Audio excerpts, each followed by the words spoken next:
Kristal Wick with Artbeads Cafe here. All things caffeinated, Beady, and Ryan. Ryan is our assistant product coordinator here at Artbeads, whom we love dearly, and he's quite fashionable. So he's our guest, and I'm very excited to be doing this with Ryan today. Thanks for being here. Oh, thanks for having me again. This is so cool. Okay. Designer blends. We have seed bead designer blends that Cynthia and I made up, and we're so excited. They come in these really pretty tubes. They're really tubular.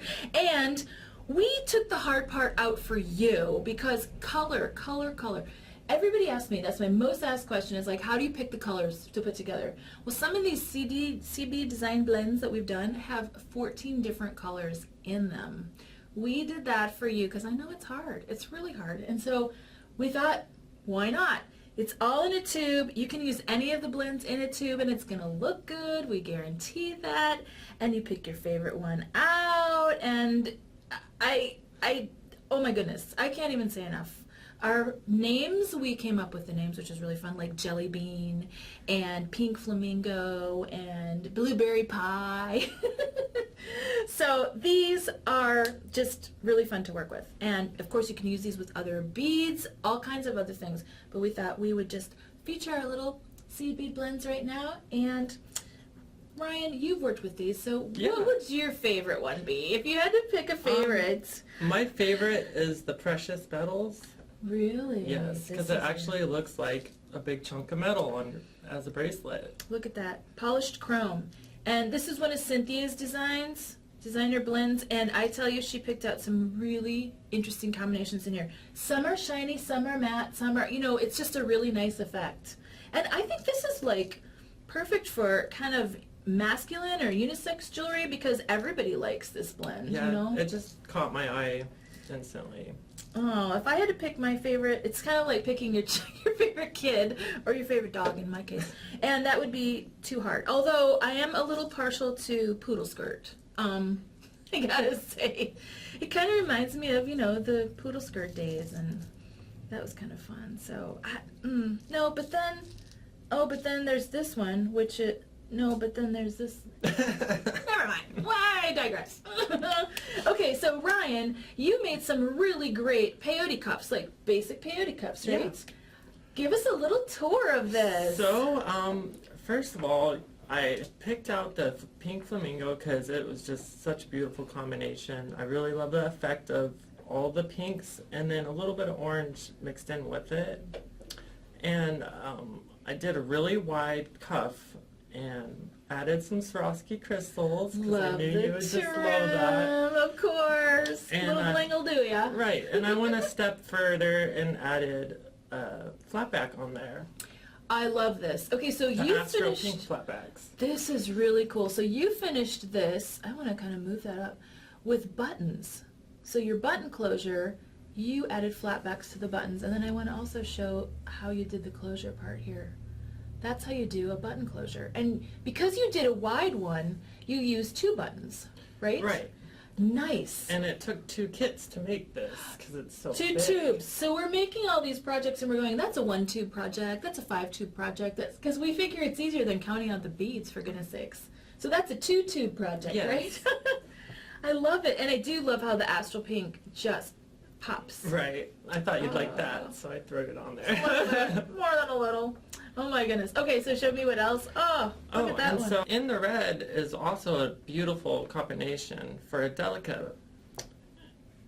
And those are the little beads. Yes, and I made a little skinny bracelet and added a few of our flatbacks on here. These are actually flatbacks that are sew-on crystals that we just came out with. They're sew-on stones, right? Mm-hmm. And you sewed them on. That's what they're for, right? Right. So clever. Now look at this, and look at the really cool way that you finished the toggle. I like this. I like to show both ends because that's an easy finish, isn't it? Oh yeah, it's super easy. You just fold it over and sew it on. That's nice. And then I think this just adds such a lovely pop, but not over the top like rhinestoney blingy, right. But just kind of a contemporary look. Right. I was just torn between all the colors that we have now. We also have the new colors like the tangerine and the iridescent greens that we came out with, but I just stuck with jet because it complemented the colors in the blend. Yes, exactly. Nice. And this is a little narrow, so it probably whipped up really fast, right? Yeah, this was easy. This took a lot longer to do. A few more episodes of your favorite show, right? American Right. Idol or something. That's how I always That was have about 2 seasons. I always have to gauge my projects by when I'm watching, because if I added up the hours, I'd never Exactly. make another one. So I go, oh, this is American Idol season. Nice. We'll talk about the middle one there, which is To Die For. So I really like that. Metropolis. It's beautiful. It's almost very metally, but it has some matte dark colors mixed in with it to make some of the silver pop. And I went ahead and put some of our opal chips on there, just sewed it on top. That is so clever. It looks like a riverbed to me. Yeah, as soon as it started going on there, I really liked how it was looking. So I was like, wow, it's perfect. So how did you figure out to put the chips with it? Did it just come to you, or did you match them up, or what did you do? Actually, it is a bracelet that I'm making for someone who bought it from the Pandamanda Foundation. She loves opal, so I went ahead and found some opal here at artbeads.com and sewed it on there for her so she'll like it. Oh, that's gorgeous. And the texture is, over the top. I love it. Really nice. And then I liked how you put the clear beads on the top so that it didn't interfere with the color of the opals. It's really nice. And it actually kind of reflects a little bit of the opal in the light. Nice designer tip from Ryan. Yeah. Sweet. All right. Well, thank you for sharing these beauties with us. You're welcome. Thank you for having me. Of course.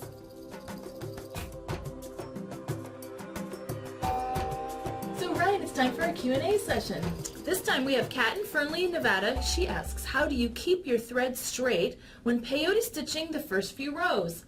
This is impossible for everybody. So I know you're an expert. Give us the story.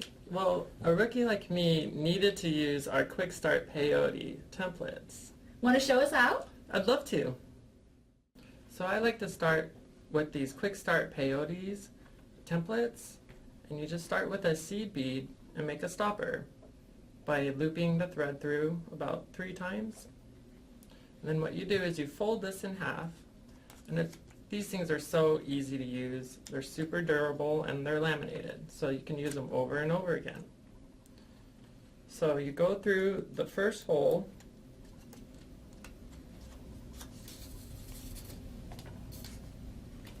and it'll stop with the bead stopper. And you go through this little tiny hole next to it,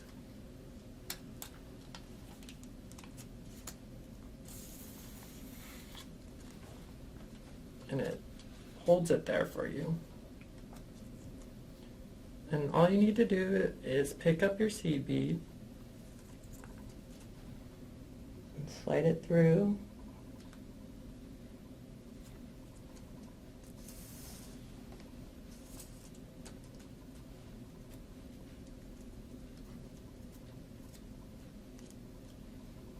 And then it gets real snug in there like that. You go and get your other seed bead.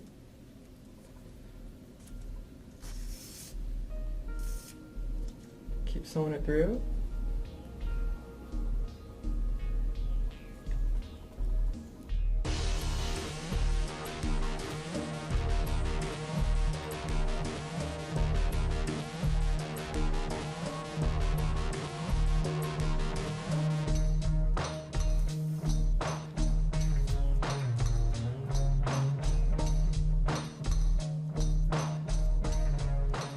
It's really easy, you just keep going. And I like to keep it on there as long as you can, because that way you can grip it and it won't turn into a big ball on you. And it's so easy to take these off and reuse them, because they're laminated and super durable that they can last a long time. So all you got to do is break your bead stopper that you made, like so. And all you have to do is pull.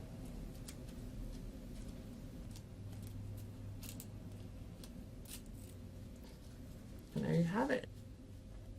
Well, Ryan, that was really interesting. Love your peyote. phenomenon going on here. Thanks for sharing it with Thank us. you. Oh, and thanks for joining us here at Artbeads Cafe, where we have lots of blingy, peyote, beady, everything you could possibly want. Feel free to sign up for our newsletter or our YouTube channel, and we'll let you know what's coming up. And as always, keep on beading.